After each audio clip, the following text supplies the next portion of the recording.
السلام عليكم ورحمة الله وبركاته.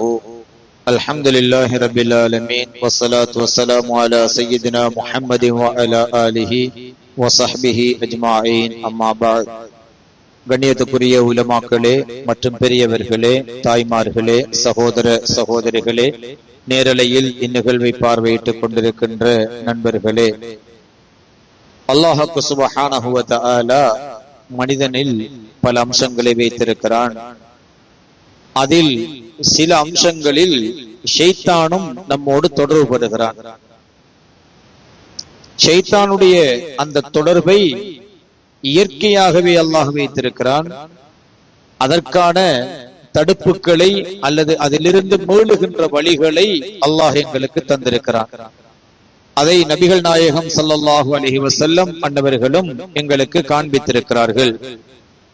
அதில் ஒன்றுதான் ஒரு மனிதனுக்கு ஏற்படக்கூடிய கொட்டாவி என்று நம்ம சொல்லுவோம்.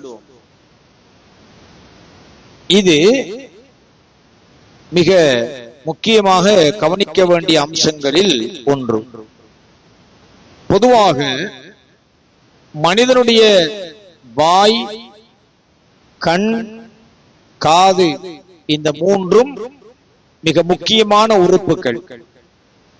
நல்லது கெட்டது எல்லாத்துக்குமே அடிப்படையாக அமைவது இதுவாகத்தான் இருக்கும். ஒரு கண் தீமையை பார்க்கின்ற பொழுதுதான் அந்த தீமையின் பக்கம் நாம் தூண்டப்படுகிறோம். காது தீமையை கேட்கின்ற காரணத்தினால்தான் தீமையின் பக்கம் நாம் தூண்டப்படுகிறோம். அதுபோல இந்த வாய் சரியா இருந்தா நிறைய பிரச்சனை தீர்ந்து போயிடும். சில பெரியார்கள் சின்ன சின்ன பொடிக்கற்களை வாயிலே போட்டுக் கொள்ளுவார்களாம். ஏனென்று கேட்டால் வாய் சும்மா இருக்க மாட்டான். ஏதாவது ஒன்றை போட்டுட்டோம் என்று சொல்லி சொன்னா ஏதாவது அதுல வேலை அதுல பாட்டுக்கு செஞ்சிட்டு இருக்கும் என்று சொல்லுவார்கள். இந்த வாய் மிக முக்கியமான ஒன்று. இந்த வாய் பல பிரச்சனைகளை மனிதனுக்கு தோற்றுவிக்கக்கூடியதாக அதற்குள் ஒரு நாவு இருக்கிறது. எல்லோரும் சொல்லுவார்கள், 2 வேலி கட்டி இருக்கான் அல்லாஹ் நாவுக்கு. 1, 2 உதடுகள். அதை மூடினால் மனிதன் சலாமத் பெறுவான். அந்த உதடுகள் 2க்கு உள்ளே பற்களால் அல்லாஹு தஆலா மனிதனுடைய நாவுக்கு வேலி போட்டிருக்கிறான். பற்களால் வேலி போட்டிருக்கிறான். ஏன்னா நாவு 2 வேலி போட்டு பாதுகாக்க வேண்டிய ஒரு உறுப்பாக இருக்கிறது என்று சொல்லுவார்கள். ஒரு மனிதன் உறங்க செல்லுகின்ற பொழுது, உறங்கி எழுந்த பொழுது, ஒவ்வொரு ஃபர்லான தொழுகைக்கும் தயாராகுகின்ற பொழுது, சாப்பிட்ட பிறகு நீண்ட நேரம் உறங்கி எழுந்தால், இப்படியான வேளைகளில் எல்லாம் பல் துளக்கி மனிதன் சுத்தமாக வேண்டும் என்று இஸ்லாம் எங்களுக்கு தந்திருக்கிறது. மாடு பிரஷ் பண்றல்ல, ஆடு பிரஷ் பண்றல்ல, ஆனால் மனிதனுடைய பல்லுக்கு என்னமோ அதை பிரஷ் பண்ண இல்லாட்டி அந்த மனிதனுக்கு அது ஒரு துர்வாடையாக மாறிவிடும். அதனால்தான் நபிகள் நாயகம் ஸல்லல்லாஹு அலைஹி வஸல்லம் அன்னவர்கள் எங்களுக்கு சொல்லுகிறார்கள், பல் துலக்குதல் என்பது வாய்க்கு சுத்தம் மட்டுமல்ல,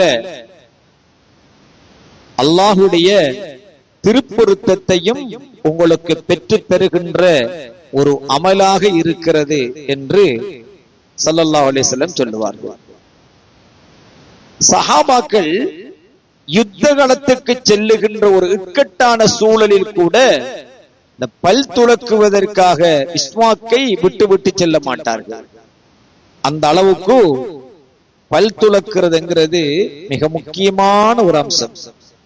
சில ஆட்கள் சொல்லுவாங்க, காலையில தான் ஏற்றிவிட்டீங்க. அப்படி அல்ல. இஸ்லாம் சொல்லுகிறது, ஒவ்வொரு வக்துக்கும் அந்த பல்லை துலக்குவது, தொழுகைக்காக தயாராகும் பொழுதெல்லாம் பல்லை துலக்கிக் கொள்வது மிக பேணுதலான சுன்னத்துக்களில் ஒன்று. எந்த அளவுக்கு என்றால், நபிகள் நாயகம் ஸல்லல்லாஹு அலைஹி வஸல்லம் சொல்கிறார்கள், ஒரு மனிதனுடைய வாயில் இருந்து வெளிப்படக்கூடிய அருவருப்பான வாடையை கொண்டு மனிதர்கள் அசௌகரியம் அடைவார்களாக இருந்தால் நிச்சயமாக அதை கொண்டு மலக்குகளும் அசௌகரியம் அடைவார்கள். இப்ப மனிதர்கள் நம்மளுக்கு தெரியும், மலக்குகள் கண்ணுக்கு தெரியுதா? இல்லை. மனிதர்கள் அசௌகரியம் அடையக்கூடிய வாடையாக அது இருக்கும் என்றிருந்தால் கட்டாயமாக மலக்குகளும் அந்த வாடைக்கு அசௌகரியப்படுவார்கள் என்று ஸல்லல்லாஹு அலைஹி வஸல்லம் சொல்லுகிறார்கள். அதனால்தான் நபிகள் நாயகம் ஸல்லல்லாஹு அலைஹி வஸல்லம் அவர்கள் ஒரு ஹதீஸிலே சொல்கிறார்கள், உங்களில் யாராவது பூண்டு சாப்பிட்டால், பூண்டு என்ன பூண்டது? வெள்ளை பூண்டு. பூண்டு சாப்பிட்டால் நீங்கள் என்ன செய்ய வேண்டாம், எங்களுடைய மஸ்ஜிதுக்கு தொழுகைக்கு எங்களுக்கு கிட்ட வர வேண்டாம் என்று சொன்னார்கள். ஒரு வரலாற்றின் படி நபிகள் நாயகம் ஸல்லல்லாஹு அலைஹி வஸல்லம் அவர்கள் வெள்ளை பூண்டு இருக்கிறதே, பூண்டு, வெங்காயம், லீக்ஸ், இந்த 3 வஸ்துக்களும் ஸல்லல்லாஹு அலைஹி வஸல்லம் சாப்பிடவில்லை. ஹராம் என்று இல்லை, அதிலுள்ள வாடை பிறருக்கு பிடிக்காது என்பதற்காகவே ஸல்லல்லாஹு அலைஹி வஸல்லம் அதை தடுத்திருக்கிறார்கள், தனக்கு தடுத்திருக்கிறார்கள். அவர்கள் மற்றவர்களை சாப்பிட வேண்டாம் என்று சொல்லவில்லை. இதில் இந்த 3லும் மருத்துவ ரீதியான குணம் இருக்கிறது. இந்த 3லும் மருத்துவ ரீதியான குணம் இருக்கிறது. மருத்துவத்துக்காக வெள்ளை பூண்டு ஒரு மனிதனுடைய உடலுக்கு ஆரோக்கியமானது, மாற்று கருத்து இல்லை. ஆனால் ஸல்லல்லாஹு அலைஹி வஸல்லம் அவர்கள் அதை சாப்பிடவில்லை. ஏன் சாப்பிடவில்லை என்றால் அவருடைய பாடை பிறருக்கு இடைஞ்சலாக அமைந்துவிடும் என்பதற்காக சாப்பிடவில்லை. ஒரு மனிதன் உறங்குகிறான், உறக்கத்தில் அவனுடைய வாயிலிருந்து ஒரு நீர் வடிகிறது என்று வைத்துக் கொள்ளுங்கள். சாலை நீர் என்றாக்கள் சொல்லுவாங்களே, அந்த நீர் வடிகிறது என்று வைத்துக் கொள்ளுங்கள். இது சுத்தமா நஜீசா என்ற ஒரு வாதம் இருக்கிறது. அறிஞர்கள் சொல்வார்கள், அந்த வாயிலிருந்து வெளியாகக்கூடிய அந்த வடியக்கூடிய அந்த நீர் பற்களின் இடுக்குகளில் இருந்து அல்லது முரசிலிருந்து வடியுமாக இருந்தால் அது சுத்தம், நஜீஸ் அல்ல. ஆனால் ஒரு மனிதனுடைய தொண்டை பகுதியில் இருந்து அது வடியுமாக இருந்தால் அது நஜீஸ் என்று சொல்லுவார்கள். பற்களின் இடுக்குகள் என்று வருகின்ற அந்த நீரில் துர்வாடை இருக்க மாட்டாது. ஆனால் ஒரு மனிதனுடைய தொண்டையில் இருந்து வருகின்ற அந்த நீருக்கு துர்வாடை இருக்கும் என்று அடையாளத்தையும் அவர்கள் எழுதியிருக்கிறார்கள். இது ஒரு மனிதனுடைய அந்த வாய் சம்பந்தப்பட்ட மார்க்க சம்பந்தமான விளக்கங்கள். இந்த விஷயத்தில் நாம கொட்டாவி என்று சொல்றது, கொட்டாவி என்ன சொல்றது? தமிழ் தானே, சரியா? இதை பற்றி நபிகள் நாயகம் ஸல்லல்லாஹு அலைஹி வஸல்லம் அவர்கள் எங்களுக்கு முக்கியமான செய்திகளை சொல்லி இருக்கிறார்கள். அதில் குறிப்பாக நாங்கள் புரிந்து கொள்ள வேண்டிய விஷயம், ஒரு மனிதனுக்கு ஏற்படுகின்ற கொட்டாவி என்பது எதனால் ஏற்படுகிறது? நபிகள் நாயகம் ஸல்லல்லாஹு அலைஹி வஸல்லம் அவர்கள் எங்களுக்கு சொல்கிறார்கள், ஒரு மனிதனுக்கு ஏற்படக்கூடிய கொட்டாவி என்பது ஷைத்தானிடம் இருந்து உருவாகிறது என்று சொல்கிறார்கள். ஷைத்தான் அங்கிஞ்சு இல்ல, நமக்குள்ளாம் விளையாடுறான். ஷைத்தான் நம்மளுக்குள்ளதான் இருக்கிறான். கொட்டாவி என்பது அத்தசாவுபு மினஷ் ஷைத்தானி, ஒரு மனிதனுக்கு ஏற்படக்கூடிய கொட்டாவி என்பது ஷைத்தானில் நின்றும் வருகிறது. உங்களில் யாருக்காவது கொட்டாவி ஏற்பட்டு விட்டால் என்ன செய்யணும்? மேக்சிமம் அதை சமாளிச்சு தடுத்துடணும், வராம தடுத்துக் கொள்ள வேண்டும். இயன்ற வரைக்கும் அதை என்ன செய்ய வேண்டும்? அதை தடுத்துக் கொள்ள வேண்டும். ஒன்று அது வராம தடுக்க வேணும். அப்படியே வந்துட்டாலும் ஷைத்தான்ல இருந்து வாரதுதானே. இதுக்கு என்ன வலது கையா பாவிக்கிறேன்? அதான் சொல்லுவார்கள், இடது கையை, இமாம்கள் அறிஞர்கள் சொல்லுவார்கள், இடது கையை பாவித்து, அதிலும் உள்ளங்கையை பாவிக்காமல் புறங்கையை பாவித்து அதை தடுக்க வேண்டும். வலது கையை பாவிக்கப்படா. ரெண்டு கையையும் பாவிக்கப்படா, உள்ளங்கையை பாவிக்கப்படா. சரியா? இடது கையினுடைய இந்த மேல் பகுதியை, உள்ளங்கை அல்ல மத்த பகுதியை புறம் கை பக்கமாக அதை வைத்து அதை தடுத்துக் கொள்ள வேண்டும். மாறி கோச்சி ஹோன் அடிக்கிற மாதிரி ஒரு கிலோமீட்டர் கணக்குக்கு கொட்டாவி விடப்படா, சத்தம் வரப்படா. கொட்டாவி விட்டா என்ன செய்யப்படா? சத்தம் வரப்படா. சொல்லக்கிட்ட உங்களுக்கு சிரிப்பா இருக்குது.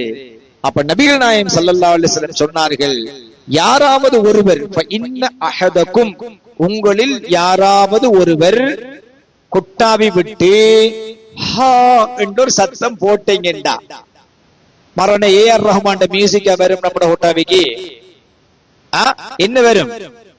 எல்லானுக்கிட்டே அதுல ஒரு ஒற்றுமை இருக்கு. 50 பேரும் ஒரே டியூன்ல கொட்டாவி வர்றாங்க. இருமல் ஆளுக்கு ஒவ்வொரு டிசைன்ல வரும், தும்மலும் ஆளுக்கு ஒவ்வொரு டிசைன்ல வரும். இந்த கொட்டாவிக்கு என்னதான் ஒத்துமையே தெரியா? என்ன எல்லாருக்கும் அது ஹதீதிலேயே ஸல்லல்லாஹு அலைஹி சொல்லுவாங்க, ஹான்ற வார்த்தையை சொல்லுவாங்க. அந்த சவுண்டோட யாராவது கொட்டாவி விட்டால் லஹிக்க, உங்களோட நண்பன் கடுமையா சிரிக்கானா? யாரு? ஷைத்தான். நண்பன் என்ன செய்வான்? லஹிக்க, கொட்டாவி விட்டால் அது ஷைத்தானில் நின்றும் உள்ளது. கொட்டாவி விடுகிற பொழுது ஒரு சத்தத்தோடு யாராவது கொட்டாவி விட்டால் ஷைத்தான் அதற்காக சிரித்து மகிழ்கிறான் என்று நபிகள் நாயகம் ஸல்லல்லாஹு அலைஹி வஸல்லம் அன்னவர்கள் சொல்கிறார்கள். அப்ப சுன்னத்துக்கள்ல உள்ளது என்ன? முஸ்தஹப்பான சுன்னத்தான விஷயம் என்ன? யாருக்காவது கொட்டாவி வருமாக இருந்தால் என்ன செய்யணும்? அஊது பில்லாஹி மினஷ் ஷைத்தானிர் ரஜீம், ஷைத்தானுடைய தீங்குகளை விட்டு அல்லாஹ்விடத்திலே, ஷைத்தானை விட்டு அல்லாஹ்விடத்திலே பாதுகாவல் தேடுகிறேன் என்று நாங்கள் ஓதிக்கொள்ள வேண்டும். அப்ப வாயில் உள்ள நல்லது கெட்டது விஷயங்களை ஓரளவு உங்களுக்கு சொல்லி கொட்டாவி விடுகிற பொழுது நம்முடைய நிலைப்பாடு என்ன? அத்தஸாஉபு மினஷ் ஷைத்தானி, கொட்டாவி என்பது எங்க உள்ளது? ஷைத்தானில் நின்றும் அது வருகிறது. அப்ப கொட்டாவி வர்றதை மேக்சிமம் தடுக்கணும். மாறி வந்தால் நம்முடைய இடது கையினுடைய புறப்பகுதியினால் அதை தடுத்துக் கொள்ள வேண்டும். அந்த டியூனோட விடக்கூடாது. அது ஹா ஹூ எதுவா இருந்தாலும் சரி, அப்படி சப்தம் வருமாக இருந்தால் ஷைத்தான் நம்மை பார்த்து சிரிக்கின்றான் என்று ஸல்லல்லாஹு அலைஹி வஸல்லம் அவர்கள் எங்களுக்கு சொல்லி இருக்கிறார்கள். இப்படியான குட்டி குட்டி செய்திகள், நல்ல விஷயங்கள் நாம் இன்னொரு நாளுக்கு எத்தி வைக்க முடியுமா? முடியாதா? ஸல்லல்லாஹு அலைஹி வஸல்லம் என்ன சொல்லிக்கிறாங்க? என்னுடைய எந்த ஒரு செய்தியாவது நீங்க மக்களுக்கு பிறருக்கு எடுத்து சொல்லுங்க என்று சொல்லிக்கிறாங்க. இப்ப நம்ம என்ன சொல்றோம்? என்ன இருக்கிற இவ்வளவு பேருக்கு சொல்றோம், இதுவே பெருசி.